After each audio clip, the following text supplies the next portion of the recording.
Why do so many people reach success and then fail? Well, one of the big reasons is we think success is a one-way street. So we do everything that leads up to success, but then we get there, we figure we made it, we sit back in our comfort zone, and we actually stop doing everything that made us successful. And it doesn't take long to go downhill. And I can tell you this happens because it happened to me. Reaching success, I worked hard, I pushed myself, but then I stopped because I figured, oh, you know, I've made it. I can just sit back and relax. Reaching success, I always tried to improve and do good work, but then I stopped because I figured, hey, I'm good enough. I don't need to improve anymore. Reaching success, I always was pretty good at coming up with good ideas because I did all these simple things that lead to ideas. But then I stopped because I figured I was this hotshot guy and I shouldn't have to work at ideas. They should just come like magic. And the only thing that came was creative block.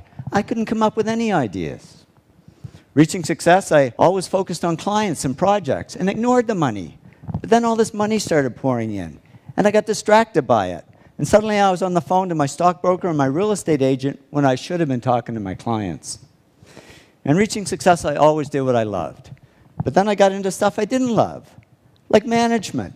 I'm the world's worst manager, but I figured I should be doing it because I was, after all, the president of the company.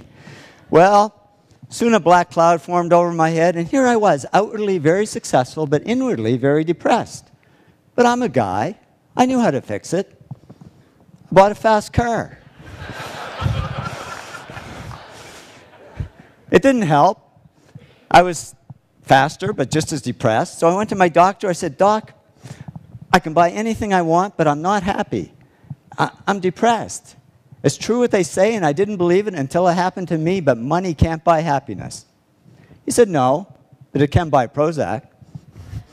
And he put me on antidepressants. And yeah, the black cloud faded a little bit, but so did all the work. Because I was just floating along. I couldn't care less if clients ever called. And clients didn't call.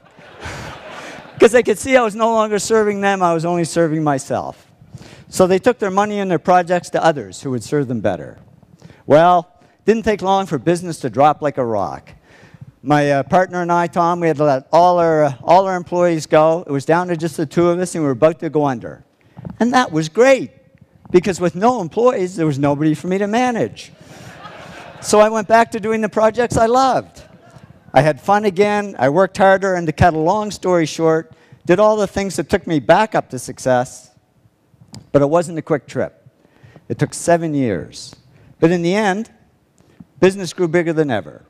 And when I went back to following these 8 principles, the black cloud over my head disappeared altogether. And I woke up one day and I said, I don't need Prozac anymore. And I threw it away and haven't needed it since. I learned that success isn't a one-way street. It doesn't look like this. It really looks more like this. It's a continuous journey. And if we want to avoid success to failure syndrome, we just keep following these 8 principles, because that's not only how we achieve success, it's how we sustain it. So here's to your continued success. Thank you very much.